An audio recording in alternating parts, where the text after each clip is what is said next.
You see, concerning my children, command ye me. And for years I was commanding God. I said, and it should command ye me. Can you even put question mark? Put full stop. But you see, when I came to my senses, I became more mature. And I read it from verse 1. I know that it couldn't have been full stop. It should have been question marks. Until tomorrow, if they print King James, you will see full stop, not question marks. So, but when you look at the context from the first verse of that chapter, you know it should be a question mark, not full stop. And you see, just that punctuation, it changed. I tell you, for years I was commanding God. God will just be laughing at me. Don't you think so? That is the issue. Okay, so let's look at verse 14. Okay. So you see another promise here. Everything God actually promised Abraham, he transferred it to Isaac. And now transferred it to who? To Jacob. He transferred it. And that actually stands. Now look at it again. What else can you see in that verse 14? Very, very important to us. Yes, what else? All the people of the earth, we do what? We be blessed. In fact, the King James say all the families of the earth will be blessed through thy seed. It's the same promise God made to Abraham when God met Abraham for the first time. That was the promise. Yes. Yes. So, and if you look at NIV, yeah, it uses singular. Mm-hmm. It says offspring. Mm-hmm. I even and then combinate it to what we have already read in the KJV version. Unto your seed, yeah, I will give this to unto your offspring. I'm giving this thing unto. yeah. And look at it, you will see that the Spirit of God is one. Yeah. So, you see, it's just language. And you know, language is actually metamorphosizing, it's changing. Look at verse 15. And you see that verse 15 is very important to me. Very, very important to me. What did you see there? God's presence. Let me tell you, at this stage, it was a hard time. It's one of the most turbulent times in the life of this brother. How many of us have faced turbulent time? Baba Professor, I'm working face a turbulent time.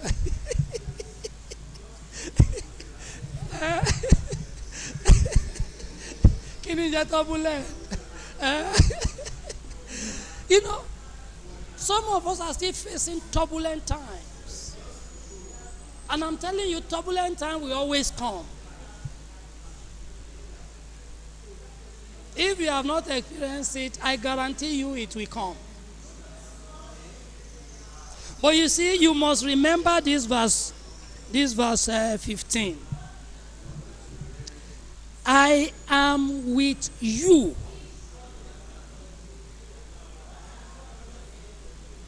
What does that mean? What does that mean? I'm with you. What does that mean to any man who is facing hard time?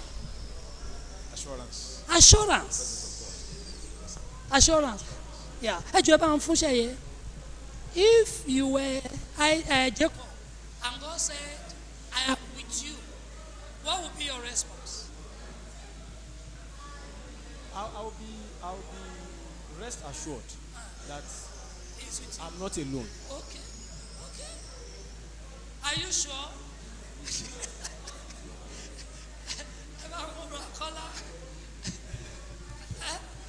I'll be at peace with myself. You'll be at peace. We have men of God in this class. So, okay, Evan Baba. So if you say, I'm with you, what will come to your mind? I'll be happy because I'm not alone. God is with me. Many of us are not feeling what Jacob.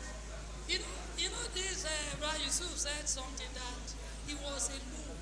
It was night. It was risky. And God is now sitting there and say, I am with you.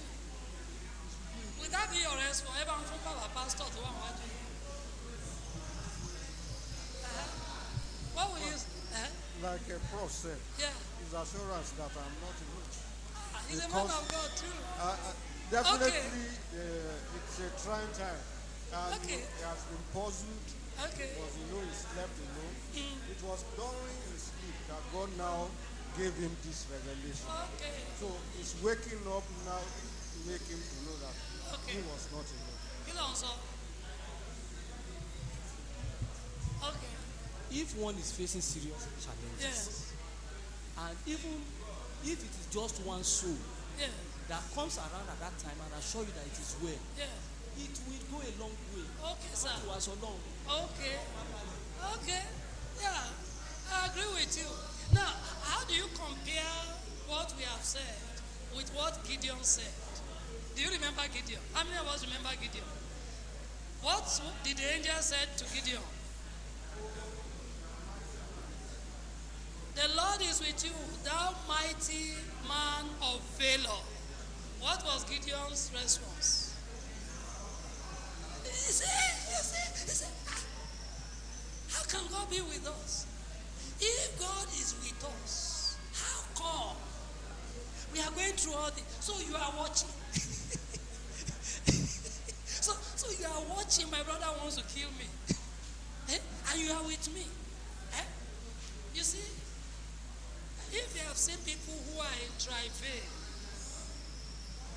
it takes the grace of God for us to think the way we have all commented. I've had cause to counsel many people who are in trouble. And when you're telling them, because they say, leave God. have you seen such? So it's like we're identifying with who really we are. You see, many times, yesterday we were having Bible study with my children. And you see, we were quick, some of them were quick to blame the children of Israel. You know, as I see, take it easy. These people are human beings, even you. Even you. Have you not done this? So don't leave the children of Israel. Let's talk to what? Ourselves. Of course, we're identifying with Jacob because Jacob actually responded well. So we are also responding well, but I'm telling you, it's not in all situations that when we are facing that kind of situation that we respond the way we have all responded. Say, I'm with you. And you see me? You are with me. You see me? Gideon had to challenge God. If you have been with us, how come we are going through this? And you see, that really affected him. In fact, he had to ask for what? For sign. He had to ask for sign to be sure that really he's what? He's with them.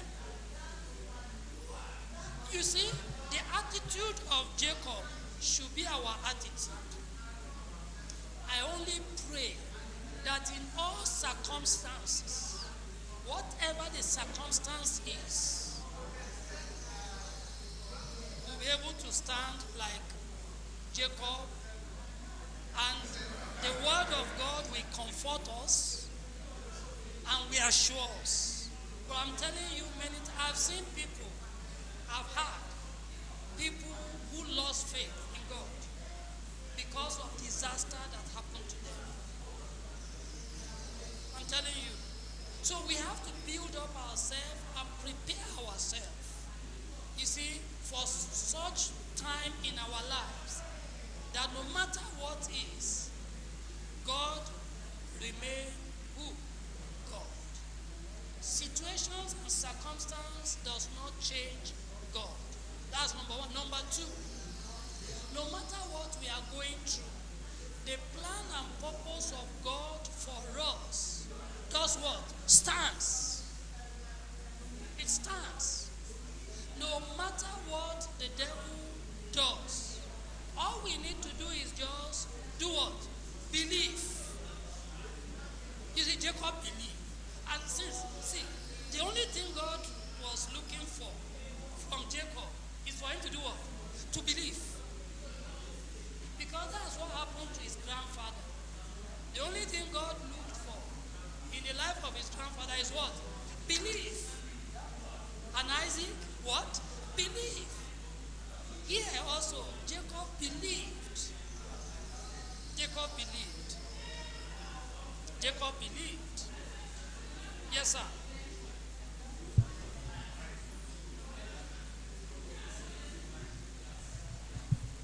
No matter the situation, God will stand with us.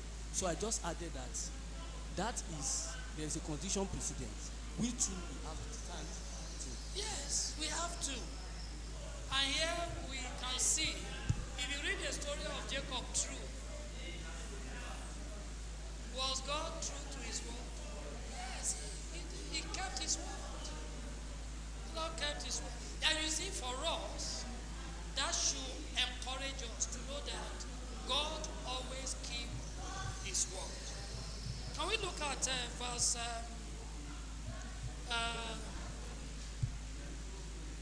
15?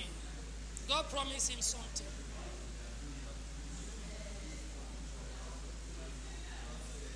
What did God promise him? We will watch over him wherever he goes. He will watch over him. Excuse me, sir. What does that mean to you? That God is watching over you. What does it mean? You are secured. You know, one day I had a ministration at a bed, and I told somebody I'm going to a bed. That time it was serious. Those Fulanis. So somebody said, please go through Ikorodu, go through Lagos and go through Ikorodu. That I should not go through Ijebu. That the road is deserted and they are always there. So I said, if I had to go through Lagos, Ikorodu, Ekpe, what the body program came to Ekpe. So I just say it's okay. It's a natural fear of man. So I said, no, it's not possible. I had to go through Ijebu. I know that road is fine. Once you get to Ijebu, then to Ekpe, it's a beautiful road. So I just went. I went and came back. There was nothing. Why? He has promised to secure us. Another word is insured. You know, many times we are afraid of the future. The future we don't even know. We don't even have control over the future. We are so much afraid of the future. We forgot that God has actually not just assured us, he has also insured us. Our life is not a risk on earth. Because he brought us here, he will fulfill his counsel in our lives here. And when it is time, he will do what? He will take us home. The moment you've had the kind of encounter Jacob had here, then you can be sure of this promise is also for you. The only challenge is if you have not had an encounter with God. You will be at peace. Your life is secure, present, and what? And future. Your past is gone, whatever it is. What matters is what? Is present. And what matters most is what? Better is the end of a man than what?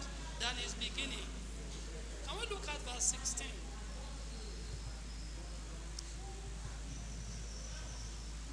Look, even that verse 15, he repeated something. He said, I will not do what? I will not leave you. I will not leave you. And when you look at the life of Jacob, my son just finished studying the book of Genesis. You know, when you look at the life of Jacob, it was rough for him. Life was very rough for Jacob. But Jacob finished very well. And he was happy at the end of his life. Okay? In spite of all the travail. Except for this promise. So God said, I will not leave, which means no matter what, I won't leave. I will not leave you. Yes, sir. Use this. I will bring you back to this land. Exactly. He said, I will bring you back. And when you look at the response, you will see it later. That meant so much to me. I will bring you back.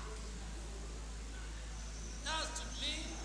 Because he already had a promise that that is the land for him.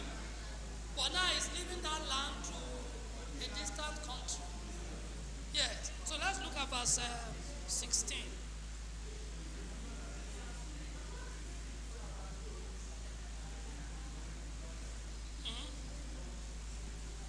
Yes, sir. Yes. That verse 16 started. Did what? Awoke out of his sleep. And we've seen the promises, we've seen the renewal of covenant because he was able to do what? Hear God. And you know God is speaking to all of us. Through channel. Which channel did God use? Dream. No, dream. How many of us have not dreamt? God is speaking to us. He said in that verse, he said, and I knew it not. God is always speaking. The only challenge is for us to know that it is God. Sometimes you are going on the way and you will hear this thing. Whether you are hearing yourself, hearing God, or hearing Satan, you have to be able to decipher. And one of the things we've emphasized over and over again is that when your time with God is cordial and is long enough for you to be able to decipher, then you begin to know. God is always constantly speaking to us. I know over the night many of us dreamt, Abby, but sometimes we just take, sometimes we just take it and say there's nothing. In my own family, somebody came to be an Omodo. And within just 2 days or 3 days, my wife had a very serious dream that this is a principality. The lady was not like this, was short, very short. But she was a real principality. And she came a few days and she already was establishing the control in the house. When my wife said do this, I said, no, I'm not doing that. This is what I want to do. So what I'm saying is God is constantly speaking to us. The challenge we have is not knowing. Yeah, he said he's been here. How come he didn't know? He wasn't sensitive enough to know. Look at the next verse. Look at verse 17. Yeah, he was so certain. Yeah, because now he saw. Yeah, he said, surely the Lord is here. Yeah, yes, of God. Because actually he saw. And let me tell you. Okay, let's see verse 17. He was afraid. Why? He was afraid. Yes. Actually, he saw the greatness. See, I've had vision twice of the other realm. I'm telling you, the feeling is different. You see, it's not just like this. There's nothing. When you read Revelation, I now understood why John will be saying, and it looks like it is not. He's just looking for a way to communicate what he has seen. It looks like it's not. Because those things that are there, they are not here. But he can only try to look for what is comparable here. That place is different. What this man saw is fearful. He has never seen anything like that in his life. So he was afraid. And he said, how dreadful. So this place is a terrific place. When you see an ordinary person will come there and will not see what he is seeing. There is something so significant about that place. And he called it what? Bethel. The gate of heaven. You remember Isaiah also has been going to the temple, you know, in and out.